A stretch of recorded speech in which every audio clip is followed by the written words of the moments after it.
What if everything you believe about the villains of Descendants was a lie?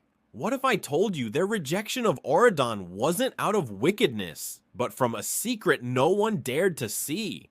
This is not just a theory, it's a revelation. Stay until the end. What you are about to discover today will not only shock you, it will change the way you see the entire saga forever. The official story is the one we all know. The Isle of the Lost, a place of punishment. Villains locked up, consumed by anger and resentment. Auradon, in contrast, is full of heroes, peace, and harmony. King Ben offers a deal, an opportunity, a ticket out. And of course, Mal, Evie, Jay, and Carlos accept it. But what about their parents? Maleficent, the evil queen, Jafar, Cruella. They didn't want to go. And the heroes tell us why. Because they are wicked. Because good blinds them. Because the magic of light terrifies them. Do you really believe that? Look again at the desperation in Maleficent's eyes when they force her to see her daughter leave. It's not anger, it's fear. Or the disdain of the evil queen when she scoffs at Auradon. Is it just contempt? Or is it the contempt of someone who knows a secret? The truth is much darker, and it's right in front of your eyes, not in the obvious dialogues, but in what is not said, in what is hidden. What really terrified the villains about Auradon? The answer is not in their songs, but in a hidden detail in the first movie. They have always told us they are wicked, that they only want to dominate the world. But stop for a moment, is that really what they wanted? Or is it what was imposed on them? Maleficent wanted power, Jafar wanted wealth, Cruella wanted fashion, and the evil queen wanted beauty. They are human desires. Exacerbated, yes, but human. They didn't want to destroy the world. They wanted to be the best at their own game. Now look at them on the Isle, without powers, without magic, but with a sense of community, of freedom. That is the first secret. Their wickedness was a facade, a label the heroes put on them to justify their confinement. They didn't want to return to Auradon because Auradon was not a place for those who thought outside the box. What is Auradon? An idyllic kingdom, but at what cost? It is a place where control is above all else. Magic, domesticated. Emotions, repressed. Do you remember the cupcake with the love spell that Ben gives to Mal? It's a subtle control, a deception. The heroes use magic to manipulate. People are not free. They are just perfect. Now look at the Isle. A mess. Chaotic, but real. The villains did not need magical cupcakes to love. They loved in their own way. With their flaws, with their darkness. And that's why the idea of returning to the forced perfection of Auradon was a torture. It was the rejection of slavery. And the final piece of this puzzle is about to be revealed. It is a scene so fleeting that almost no one notices it. But it changes everything. Get ready. You've seen the scene. Just as Mal and her friends are about to leave, Maleficent approaches her daughter. She gives her the spell book, but she doesn't just give her magic. She whispers a phrase, a warning. It's not bring me the wand, it's don't let them control you. There you have it. The revelation, the true motive. The villains of Descendants did not fear the heroes. They feared the system, the control, the brainwashing that Auradon imposed. They knew that if they returned, their children would not be free. They would be puppets, and their wickedness was nothing more than a desperate cry for freedom, an attempt to protect the little power they had left. Their true sacrifice was not of their plans, but of their own freedom to ensure their children could live, even if it were in a prison of lies. They weren't villains, they were rebels. The truth has been revealed. The fairy tale has been debunked. Now that you know everything, I want you to answer one thing for me in the comments. Who is the real hero of this story? Mal or the evil queen? If this theory impacted you, watch this video about the 10 things no one noticed about the first movie. And subscribe, because next time we will reveal a villain secret that will change the way you see the musical.